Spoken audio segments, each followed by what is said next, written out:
Gamer, thanks for tuning in. Today we're gonna highlight a fan favorite classic called Donkey Kong. We're gonna go back to 1981. It's a long time ago. The time that Donkey Kong dominated the arcade halls. It transferred back to the consoles on the NES. And was a true game changer for Mario and any Donkey Kong adventure game that sprouted out of it. Sit back and relax and enjoy our laughter and some banter among each other, some personal stories that we are going to share, and let's dust off this old classic and relive the memories. Please share in the comments down below what your favorite Donkey Kong game was or your favorite moment. Now, let's hop in that time machine. Let's go.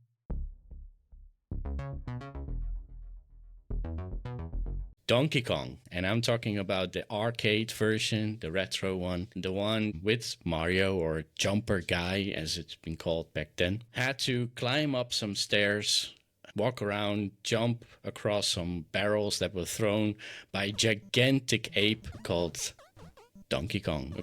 And he kidnapped his girlfriend. A fun fact, it's called Pauline. So not Peach. So probably he tried to save Pauline and then thought, okay, she is going to be caught by this gigantic gorilla again and again. I'm just going to head over to another one. And then the same stuff happens again. But it looks like a construction site where he's playing. Or climbing and jumping. For the people that do not know, you're a guy basically in 8-bit style. You're walking around a level, trying to climb up all the way to the top, where the gorilla is throwing down barrels alongside, which you have to jump over.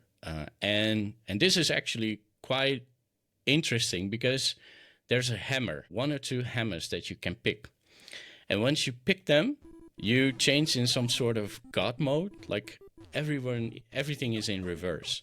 And you then all of a sudden you can smash the barrels, and you there's a sound and a music coming along with it. The same kind of like what you experience with Pac-Man as well.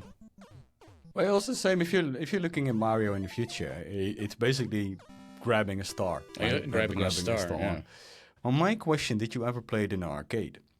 I never played it in an arcade. I played it on the revised version on the NES. So they brought along 2 games, Donkey Kong, the classic one, and Donkey Kong Jr. So one is that Mario, or Jumper Guy, is trying to save Pauline.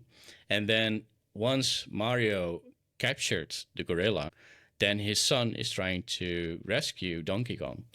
In the jungle, you have to sort of hang around and jump around and trying to save your dad. I played both Donkey Kong and Donkey Kong Jr. I preferred the second one, to be honest, Donkey Kong Jr. But credits where credits are due. I mean, it's all started with Donkey Kong. And I think it has such an impact on the game industry. I mean, how many Super Mario games have been published after that? Many, right? A lot. Yeah. And quite some good ones. Yeah.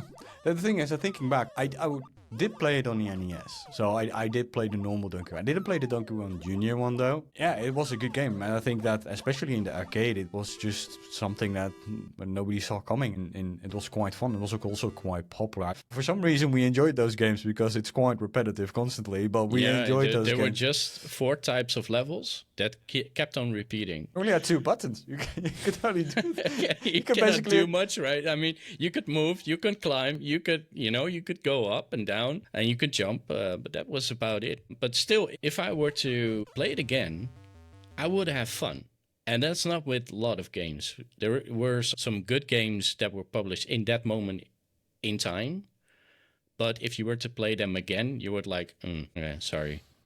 What I see now, especially with the current generations, is that you see a lot of these old arcade or these basically museums, making me really feel real old, by the way,